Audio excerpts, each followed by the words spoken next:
लगी रहती है।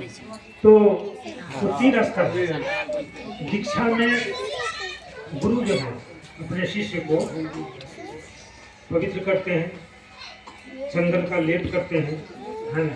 उसके बाद उसके गले में माला पहनाया जाता है और मंत्र से अभिषेचित माला, जो अभी जन्म जन्मांतर पर जीवन जब से माला आप लेते हैं तब से उसका स्तर उस स्थिति में आगे बढ़ता दिखाई देता है।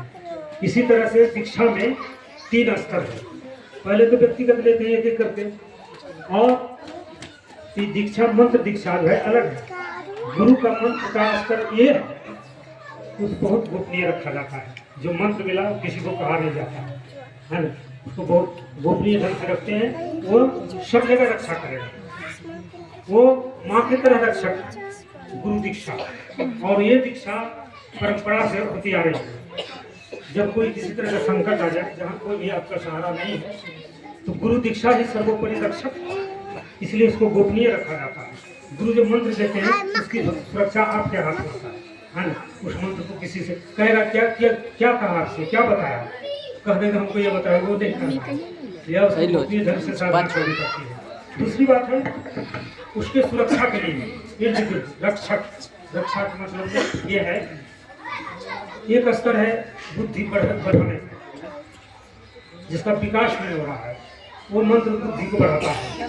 और तीसरा चीज है माने सर्व कल्याण के लिए, वो रक्षा करता है आपके गांव समाज का और परिवार का, सबका रक्षा उससे होता है। कि कर्म संन्यास की जहाँ दीक्षा होती है, पति पत्नी एक साथ लेते हैं, दोनों की साधना एकदम उच्च जीवन को प्राप्त करता है। दोनों एक साथ साधना करेंगे, वह दीक्षा जहाँ ये दोनों में ये दीक्षा जो दिया जाता है, तो दोनों एक साथ साधना करेंगे। और कर्म संन्यास की दीक्षा इसको करते हैं कि जितना भी कर्म कर चुके उससे संन्यास मैंने अलग हो गए, उससे कोई मतलब नहीं है। लेकिन इसमें होता ये कि यदि साधना ये कर्म संन्यास की दीक्षा में यदि साधना माकूल होता है तो आपको बहुत ऊंचा स्तर तक पहुँचेगा। वो संन्यास से भी बढ़ता है। जो वैराग्य ले करके घर छोड़ देते हैं उनका स्तर साधना का जो होता है दोनों पति पत्नी को मिलता है, लेकिन दोनों का एक साथ होता है। यह है कर्म संन्यास की दीक्षा। ये भी दीक्षा होती है एक साथ, पति पत्नी को एक साथ लेना चाहिए, तब उनके घर में विकास, हर एक तरह का वातावरण संकट टल जाता है और कोई भी उस पर उंगली उठा नहीं सकता है।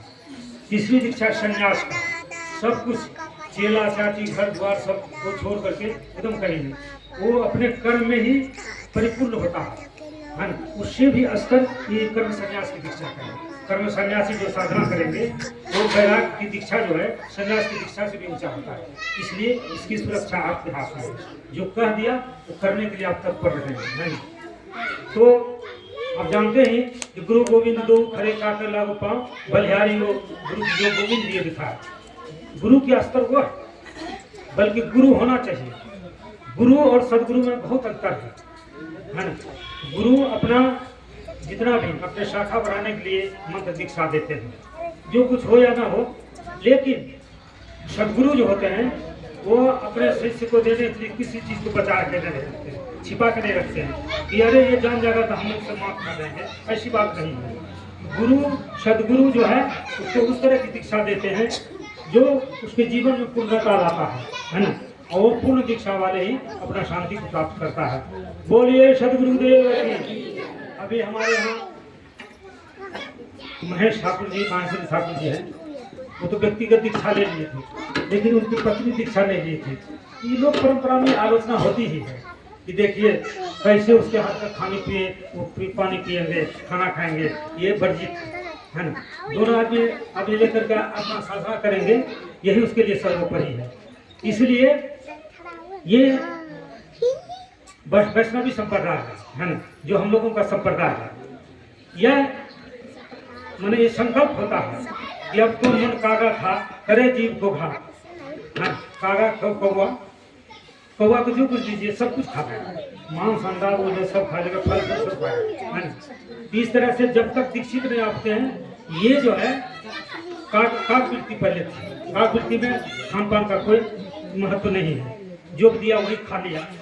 लेकिन सृष्टि में सबके लिए समान रूप से यह अधिकार मिला हुआ है। सद्गुण और दुर्गुण दोनों साथ लेकर के आता है ये पृथ्वी पर। तो जब जन्म होता है तो दोनों संस्कार लेकर आता है। एक सद्गुण भी, सद्गुण जैसे संतोष, दया, क्षमा, इस तरह के जितने भी सद्गुण हैं, जिससे अलग अलग व्याख्या होती है। और काम, क्रोध, ममता, लोभ, ये तो है ना। चोरी बेईमानी करना, दूसरे का धन हड़प लेना, ये भी साथ ही आता है। अहंकार वो सब साथ ही आता है, जन्म के साथ में। तो उसको अब आपका जो मानवोचित धर्म है, जो जरूरी चाहिए, उसमें यदि सद्गुण को अपनाते हैं तो आपका जीवन धन्य धन्य हो जाता है। वही यदि दुर्गुण को अपनाते हैं तो निंदा, शिकायत, गाली गलौज, मारपीट सब कुछ होता है उसमें। क्रोध को कुछ भी कर सकेंगे, इसकी कोई सीमा नहीं है। इसलिए जब तक मन कागा था, करे जीव को घात, अब तो मन हंसा है, मोती चुग दूध। मोती जो है दूध पानी का अलग करता है ना। तब हंस वृत्ति जब आएगा तो मोती उसका भोजन है। हंस जो है पानी में मोती चुन चुन के खाएगा और चीज नहीं खाएगा। काग वृत्ति में जो कुछ मिला खा लिया। इसलिए आज संकल्प हम करते हैं कि हमारी काग वृत्ति अलग होगी, घोषणा है ना। और अब मन हंस वृत्ति को प्राप्त किया है। इस हंस वृत्ति में हंस के तरह आप सब कुछ है, पानी में है, उसमें दूध डाल दिए, दूध पी जाएगा, पानी छोड़ जाएगा। ये हंस वृत्ति है। काग वृत्ति में भोजन का कोई भी महत्व नहीं है। इसलिए आज हमारे महेश्वरी ठाकुर जी हैं, उनके साथ इनको साथ देना है। अरे सब तो दोनों एक तरह रहेंगे तब तो उनका भोजन पानी सब चलेगा। यदि वैष्णव पर कोई एक अंग ले लिया, दूसरा नहीं ले रहा था, वो अशुद्धि होता है। इसी शब्दावली के साथ आज वो तो महेश्वरी ठाकुर जी अपना माला ले लिए हैं। हालांकि मंत्र दीक्षा उनको नहीं दिया गया है।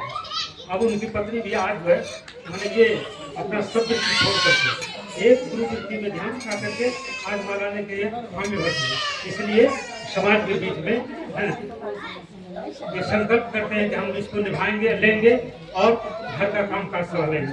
बोलिए सदगुरुदेव की, सदगुरुदेव की, सदगुरु कबीर साहब।